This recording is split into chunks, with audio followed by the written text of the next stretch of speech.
I have spent 31 years standing in front of classrooms full of teenagers trying to lie to me. I know what a lie looks like before the mouth opens. I know what it sounds like in the pause before the answer comes. I know what it smells like, which is to say, it smells like confidence that doesn't have anything underneath it. So when my daughter-in-law looked across my kitchen table last November and told me she was worried about me, I looked back at her and I thought, there it is. The pause, the confidence with nothing underneath it. And I smiled and said, "Oh, Sandra, I appreciate that." And I let her worry. Welcome to Dad's honest revenge. Get comfortable. These are stories about the people who looked at a good man and decided good meant easy. They were wrong. I'm glad you're here. My name is Walter Greer. I am 63 years old. I have a bad lower back, the decent collection of single malt scotch that my late wife Patricia always pretended to disapprove of, and what 31 years of high school administration will give any man who survives it, an absolutely pathological ability to sit perfectly still while someone lies directly to my face and feel nothing on the outside whatsoever. Patricia used to say I could lose a poker tournament on purpose if I tried and still come in third. She was not wrong. Patricia passed 2 years ago. Heart disease, swift and merciless, the way she would have wanted it if she'd been given a choice between that and slow. She was a woman who hated to make people wait. I miss her every single day in the specific, quiet way you miss someone who was so thoroughly woven into your ordinary life that ordinary life still hasn't quite figured out how to work right without her. But I am not here to talk about my grief. I am here to talk about my son. Danny Greer is 38 years old, 5'11", with his mother's dark eyes and my unfortunate stubbornness, which I recognize every time he digs in on something and which I choose not to comment on because I am not a hypocrite. He built Greer Event Group from a folding table in his apartment in Columbus into a full-service event production company with 42 employees, a warehouse on the east side of the city, and contracts with 3 Fortune 500 companies and more wedding planners than I can count. He did it in 9 years. He did it honestly. He did it with the same meticulous, patient focus his mother had, which is the best thing I ever gave him, which is to say it came entirely from her. He calls every Sunday at 8. We talk for 40 minutes about football and old movies and whatever's happening in the neighborhood, and whether I'm eating properly, which I am, though I allow him to worry about it because it gives him something useful to do with his affection. About 10 months ago, those calls changed, not in any way I could point to immediately. Danny was too careful for obvious, but I had spent 3 decades learning to read the specific quality of a person's voice when something is wrong that they haven't said yet. It's a different register. Slightly higher. Slightly controlled in a way that regular speech is not. You don't notice it unless you've been listening for it for years. One Sunday in January, he called at 6:40 instead of 8, and he said without any warm-up at all, "Pop, can I come over this week? I need to show you something."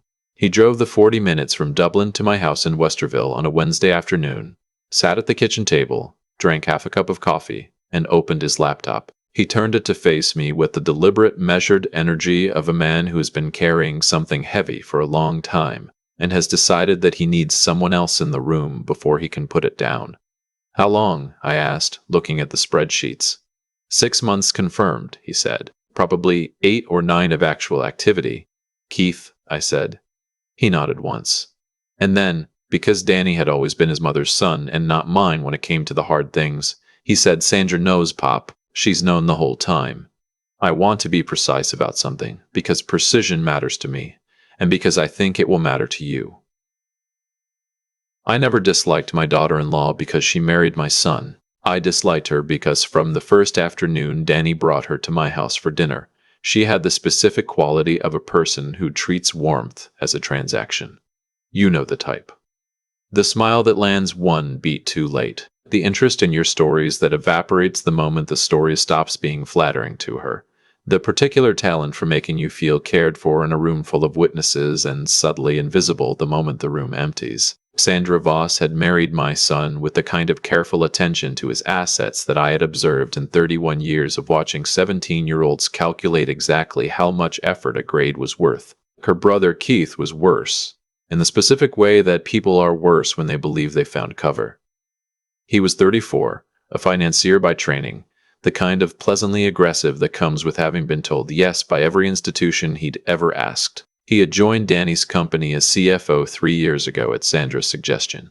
He had, in the time since, routed $460,000 through a network of 3 shell companies, 2 of which were incorporated in states where neither he nor Sandra had ever lived, and 1 of which was registered under the name of a vendor that had not performed a single service for Greer Event Group, but had submitted 11 invoices over 14 months, all of which Keith had personally approved. Danny had found it the way Danny found most things, by being too careful and too patient for anyone to expect. "Why didn't you come to me sooner?" I asked him. He looked at me across the kitchen table with his mother's eyes. "Because once I said it out loud to you," he said, "it was real, and I needed the proof to be airtight before it was real." I put my hand over his on the table. We sat like that for a little while. Then I said, "All right, what's the plan?" My son looked at me, and for the first time since he'd walked through my door, something in his face loosened. "Pop," he said, "I need you to forget some things. Now, I want you to understand what it means to ask a retired high school principal to pretend to have early-stage memory problems. It means asking a man who once kept a straight face while a 16-year-old tried to convince him that 2 pounds of flour was a science project to perform confusion on demand. It means asking a man who had, on at least 4 documented occasions, allowed a student to incriminate themselves completely before revealing that he had known the answer for 10 minutes. It means asking a man who had been the final authority on consequences for 3 decades of human behavior to play the one role guaranteed to make everyone in a room feel safe. It was, without question, the most natural acting job I have ever been asked to do. The plan was Danny's, designed over 2 weeks with the help of his attorney, a compact and absolutely ruthless woman named Diane Cho, who had the energy of someone who had been saving exactly this kind of case in a drawer and was thrilled to finally open it. The plan was elegant in the way good plans are elegant, which is to say it used the other side's assumptions as the mechanism. Sandra had noticed, over the previous few months, that I had seemed more forgetful than usual. This was because Danny had been carefully, subtly, over the course of several family dinners, laying the groundwork. I had forgotten Keith's birthday. I had confused the name of Danny's warehouse manager twice. I had lost my phone on one occasion and asked Sandra to help me find it, which she had done with the particular brand of solicitous patience that people deploy when they're privately pleased about what it suggests. The family had been circling, gently, around the idea that Walter Greer might need some help managing his affairs. Danny gave them the opening. He called Keith on a Thursday and said, with carefully calculated distress, that he thought it was time to have a family meeting about his father's situation. He said he was worried. He said he thought it would be good to have Keith involved, given his financial background, in case Walter needed help managing the accounts and the property and the various details of a retired man's life. He said he trusted Keith to handle it carefully. The dinner was set for a Sunday. My house, 6 o'clock. My job, my one singular critical job, was to be Walter Greer in moderate cognitive decline. To forget the word for things. To smile at the wrong times. To look at a person mid-sentence and seem to lose the thread. To accept Sandra's hand on my arm with the grateful, slightly bewildered warmth of a man who doesn't quite track what's happening but appreciates the company. I had been a principal for 31 years. I had stood in front of school boards and union representatives and furious parents and district superintendents, and one particularly memorable state senator who had wanted me fired for a policy decision, and who had left my office 20 minutes later having agreed to 3 things he had arrived, intending to argue against. I could do confused. I practiced twice in the mirror in the bathroom and decided I was, as usual, overthinking it. The Sunday they came, my nephew Gerald was there. Gerald is 51 years old, Patricia's brother's youngest, and he is the kind of man who treats every social situation like a sporting event he arrived late to, and is still trying to understand the rules of. I had invited him because I needed the room to feel like a normal family gathering, and because Gerald has the specific gift of filling silences with cheerful, observational commentary that makes everyone else stop thinking about what they were thinking about. He also makes a very good pot roast, which I had asked him to bring, and he had, so the house smelled like Sunday and everything was fine. Keith arrived at 6:02 with a bottle of red wine and the expression of a man coming to perform a generous act. Sandra came in behind him with a casserole dish and kissed me on the cheek and said, "Dad, it's so good to see you. You look well." She said this with the faint inflection of someone whose actual thought was the opposite. I smiled at her. "Sandra," I said, "it's good to see you. Is this Wednesday?" Sandra looked at Keith. Keith looked at me with the careful, measured sympathy of a man recalibrating upward. "It's Sunday, Walter," he said, gently. "The way you speak to someone." "Oh," I said. "Of course it is." "Of course." I patted his arm. "Gerald, is this Tuesday?" Gerald, who had been briefed by Danny and who had taken to his role with an enthusiasm that I found both reassuring and slightly alarming, looked up from the kitchen. "Wednesday," he said, without missing a beat, and then turned back to the pot roast. Keith's mouth twitched, just slightly. The twitch of a man whose plan is coming together. We ate. Gerald talked about the Browns, which took 12 minutes and required no other participants. Sandra helped me find my napkin when I set it on the counter. Keith poured wine and asked me twice if I remembered what I was saying, in both cases while I was in the middle of perfectly coherent sentences, which I allowed to trail off into pleasant uncertainty. Danny sat at the far end of the table and watched the room with the composed, steady expression of a man who has been in a box for 6 hours and knows exactly how long he has to stay there. After dinner, we moved to the living room. Gerald, as arranged, took the dishes to the kitchen and began the extended production of cleaning up that he performs at every family gathering, and which typically runs 45 minutes due to a philosophical commitment to doing things properly the first time. The four of us sat down, Danny on the couch next to me, Sandra and Keith across. And Keith said, with the warm, professional authority of a man stepping into his area of expertise, "Walter, we wanted to talk to you about some things, just to make sure you're taken care of."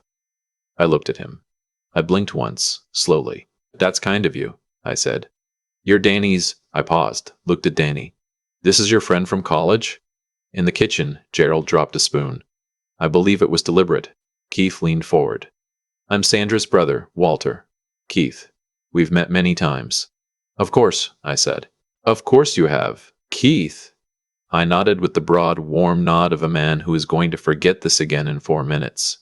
What followed was 40 minutes of the most useful conversation I have ever sat through. Keith explained with the patient thoroughness of a man who believes he is the smartest person present, that it would be sensible to consolidate certain assets, that a power of attorney document, established now while I was still in a position to sign it clearly, would protect everyone, that he had, in fact, taken the liberty of having some preliminary paperwork drafted, which he would be happy to walk me through at my own pace. Sandra nodded at everything he said with the supportive, concerned expression of a woman who loves her father-in-law very much. Danny said almost nothing. He sat beside me and occasionally patted my hand. His face was absolutely still. At 8:47, Keith went to the kitchen to get a glass of water. Sandra leaned over to say something to Danny about scheduling a follow-up call with Diane, which she believed was Danny's accountant, and Keith came back and sat down and said he needed to step outside to return a call. He was gone 7 minutes. When he came back, he sat down.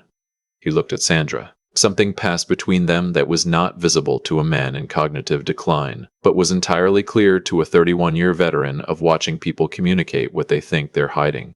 He looked at me. He looked at Danny. He said he needed to get going soon, that it had been a good evening, that he was glad we'd had this talk. And then he leaned over toward me, his voice pitched low, warm. The private register of a man speaking to someone he has concluded is not a threat. And he said, "Don't worry about anything, Walter. Danny's going to be fine. We're going to take very good care of everything." I looked at him. 31 years. "I appreciate that, Keith," I said pleasantly. "That's very thoughtful." He patted my knee, stood up, reached for his jacket. "The thing about taking care of everything," I said in the same pleasant tone, "is that it works better when the other person doesn't have a copy of every wire transfer you've sent to Midwest Vendor Solutions, LLC in the last 11 months. Keith stopped. The room went very quiet, including, I said, the one from September 14th, which your own attorney will tell you, moved enough money in a single transaction to make this a federal matter rather than a civil one. Keith turned. His face had done something that faces do when every performance a person has been maintaining collapses at once. What was underneath was younger than I expected. more frightened. The particular fear of someone who has been very smart for a very long time and has just discovered that the room was smarter. Sandra stood up from the couch. Walter, what? Sandra, Danny said quietly, from the couch. His voice was even. Not raised, not cold, just final, in the way that a decision sounds final when it was made a long time ago. Sit down. She sat down. Danny reached into the inside pocket of his jacket and set Diane's business card on the coffee table. Her number's on the front, he said. She's expecting your call, both of you. From the kitchen, Gerald appeared in the doorway holding a dish towel. He looked at Keith. He looked at Danny. He looked at me. Do I need to make more coffee? He said. Or is this the part where I drive somebody somewhere? Nobody answered him. Keith looked at the business card on the table. He looked at Sandra. The look he gave her was not the look of two people who had been partners in something. It was the look of a man who has just realized that partnership, like everything else he had counted on, was a thing that had conditions he hadn't read carefully enough. You need to call Richard, he said to her. Sandra opened her purse and took out her phone. She did not call Richard. She called a number I didn't recognize. She walked to the far corner of the room and spoke quietly, and Danny watched her go with the expression of a man who has known something for a long time and is experiencing the specific exhaustion of having it confirmed. It was not vindication, exactly. It was something quieter than that. It was the particular weariness that comes when you have been carrying the weight of a betrayal for months, and the moment of reckoning arrives, and what it feels like is not triumph, but just done. Just the hard, long work of something being finished. Keith was escorted from my house 35 minutes later, not dramatically. Diane had arranged for two people to be available, a man and a woman, both courteous, both exact in the way that people are exact when they know precisely which conversation they're arriving at the end of. He walked out to the car with the diminished quality of someone whose body hasn't finished understanding what his mind already knows. At the door he turned back. I don't know what he was looking for. Some version of this that made sense, maybe. Some exit that still had some dignity in it. He looked at me standing in my doorway in my house in Westerville, and I looked back at him and I said, I want you to know, Keith, that I haven't forgotten a single thing you said in that room tonight. I never forgot anything you said in any room. He stared at me. 31 years, I said, and I closed the door. The house was quiet for a while. Gerald made coffee after all, and the four of us, Gerald, Danny, Diane, on speakerphone wrapping up details from wherever she was, sat at the kitchen table and let the evening settle.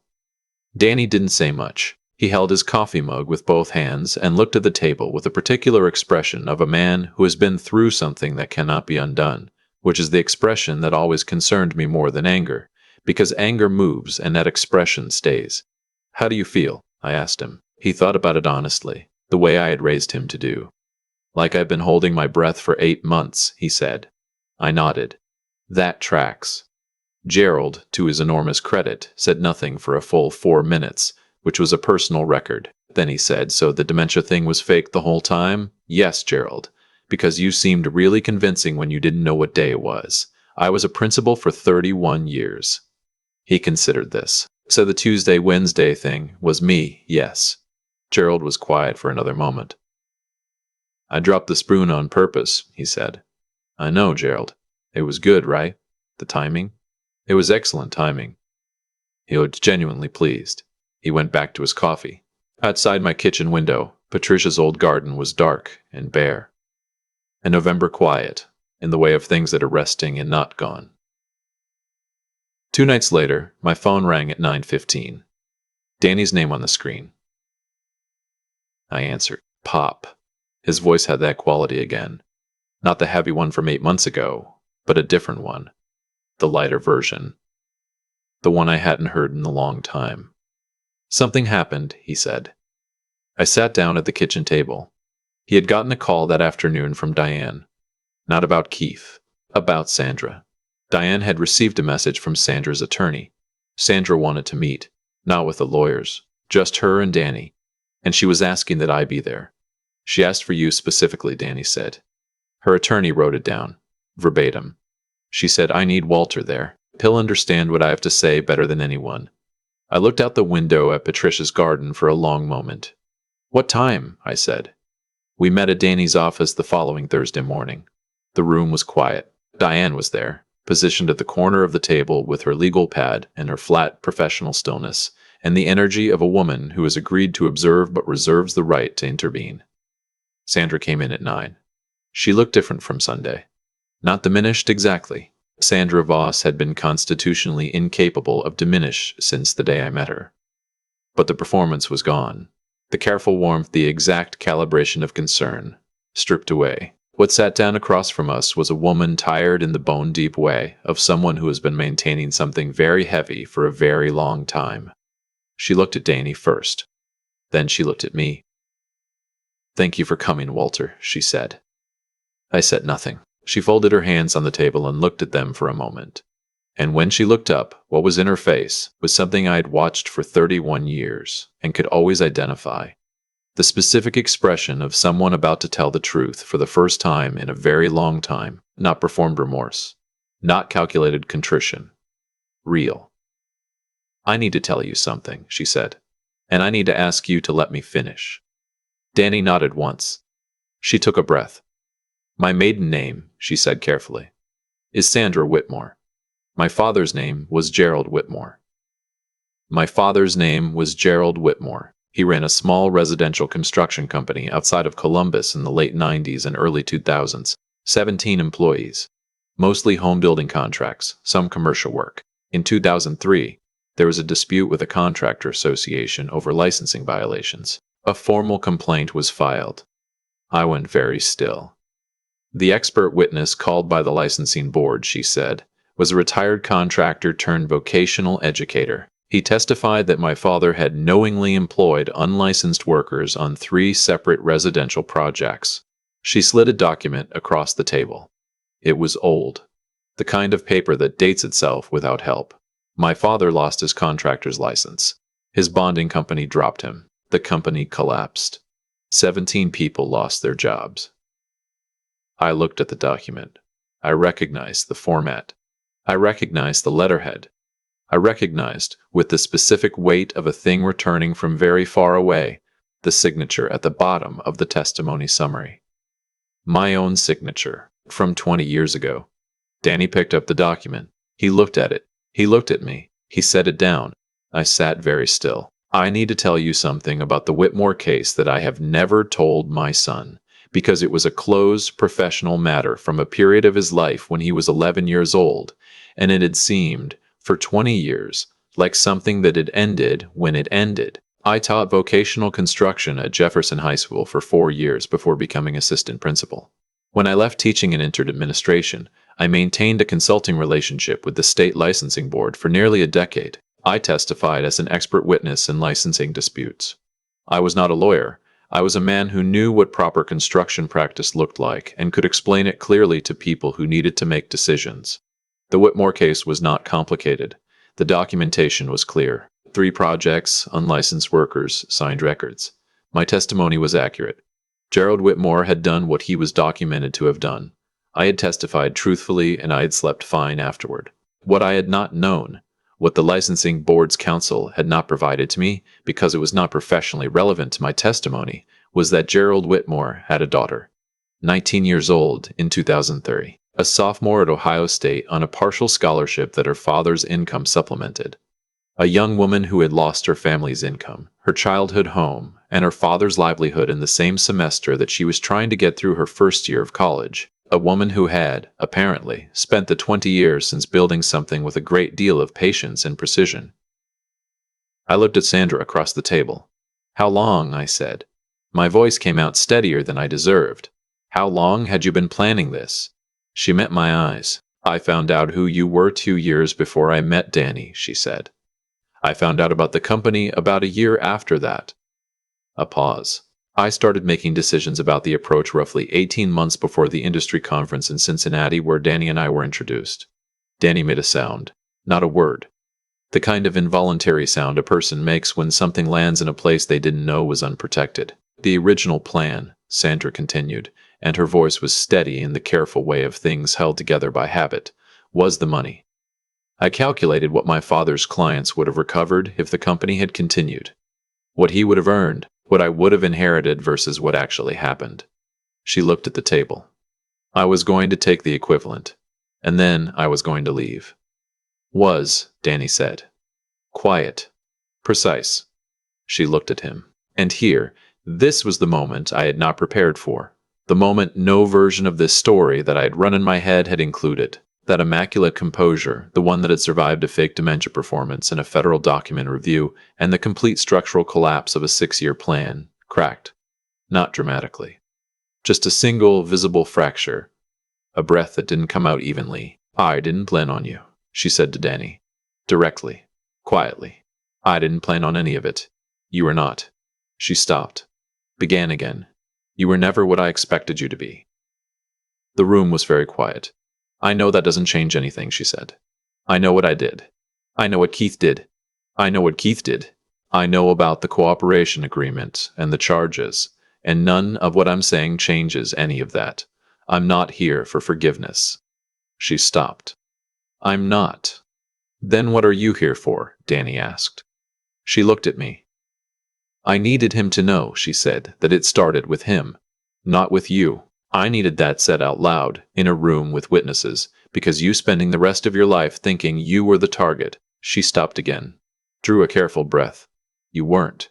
You were never supposed to be anything except a means to something. And then you became... Another stop, longer this time. Danny looked at the document on the table, his father's signature. 20 years old. He looked at me. When he spoke, his voice was even, not cold, not warm. The particular register of a person who was feeling too many things at once to let any single one lead. Did you love me? He said. At any point. Any of it. The question sat in the middle of that conference room table between them. Sandra looked at my son.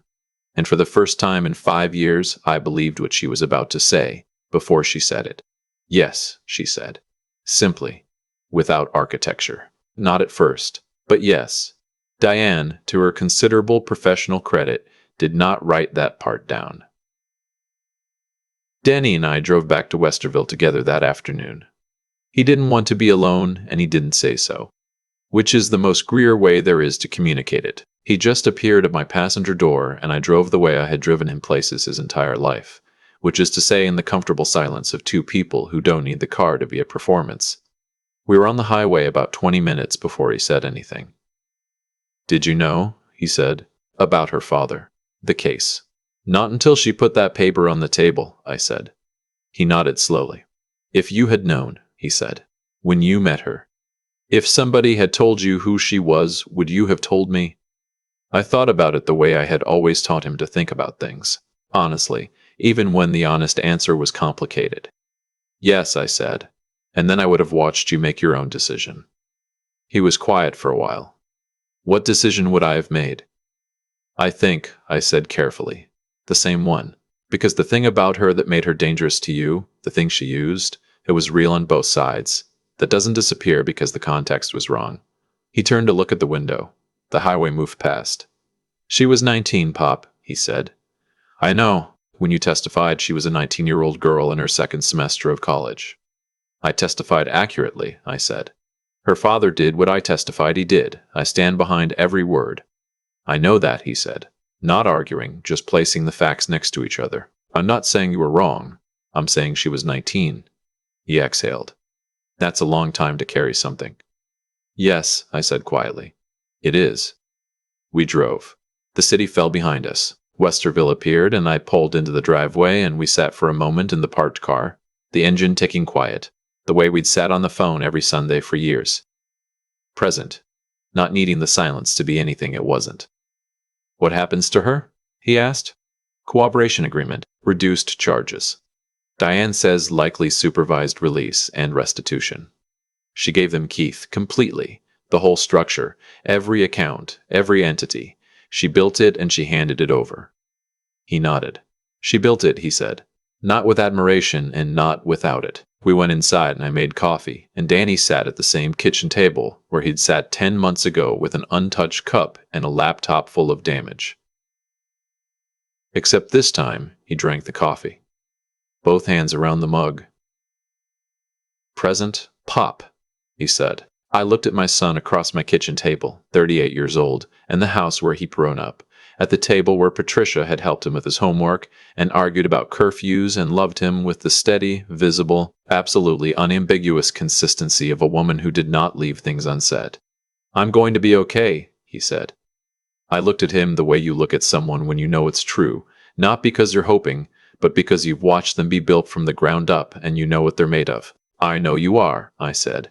"Sunday," I told him, 8 o'clock. You call." He called at 7:58, 2 minutes early. I was already at the table. Coffee made, the winter light coming in flat and pale and clean through the window over the sink. The bare branches of Patricia's old dogwood throwing their shadows across the yard. I answered on the first ring. "Hey, Pop." "Hey, son." And we talked for 40 minutes about nothing important, which was, as always, everything. Keith Voss entered a plea agreement 13 months later. 3 years, minimum security. His attorney characterized this as a favorable outcome, which tells you something about what the original exposure looked like. Sandra Whitmore accepted the cooperation agreement. Supervised release, full restitution, a permanent bar from financial services work. She moved back to her mother's house in the suburb where she'd grown up. Danny wrote her a letter 4 months after the proceedings closed. I don't know what it said. I didn't ask. He didn't offer. Some things belong entirely to the people in them. Greer Event Group did not collapse, did not shrink. Danny spent the 6 months following the investigation rebuilding what had been drained, methodically the way Greers do things, and by the following summer the company was running cleaner than it had run in 3 years. One of his longtime clients, a woman who ran a wedding planning business in Upper Arlington and who had been with him since the 2nd year, sent flowers when the news came out. Danny called me the night they arrived and said, with genuine bewilderment, "She sent tulips, Pop. A whole arrangement, like it was a birthday." "That's what people do," I said. "When they care and they don't know what else to do, they do something. That's the highest form of it." A pause. "They're actually really nice tulips." "Then call her tomorrow," I said. By handwritten note. He did. I think about Gerald Whitmore sometimes. Not often. A man who made real choices, who caused real harm, who lost the thing he built, and who left behind a 19-year-old girl standing in the rubble of a future that had been rewritten by his decisions, and then again, 20 years later, by her own. I think about what it means to do the right thing and still leave damage behind you. I think about accuracy and completeness, and how they are rarely exactly the same thing. I think about my son sitting across my kitchen table with his coffee. I think about Keith Voss leaning toward me in my own living room, with his quiet, confident voice, speaking to a man he was certain couldn't hear him, couldn't remember, couldn't understand. The absolute conviction of someone who has already decided what you're worth. I spent 31 years being underestimated by people who should have known better. I am Walter Greer. I am 63 years old. I have a bad back and a decent Scotch collection and a dogwood tree in my yard that my wife planted the year Danny started kindergarten. I have raised a son who calls on Sundays. I have sat across a table from a woman who spent 20 years turning her grief into a plan, and somewhere in the middle of it made a different choice. I have learned, at 63, that the stories you think are finished are sometimes still being written in rooms you haven't walked into yet. And I have learned, or maybe remembered, because Patricia tried to tell me this for years, that the thing that actually matters is almost never the dramatic moment. It is not the living room confrontation, or the document across the table, or the federal agents at the door. It is the Sunday morning call. It is the 40 minutes about nothing. It is the tulips from a woman in Upper Arlington who wanted to do something and didn't know what else to do. It is the bird feeder in the yard that you keep filling out of habit, and the morning you finally look up and see that they are still coming. If this story meant something to you, take 2 seconds and hit that like button. Subscribe so you don't miss the next one. We're just getting started here, and I'm genuinely glad you're along.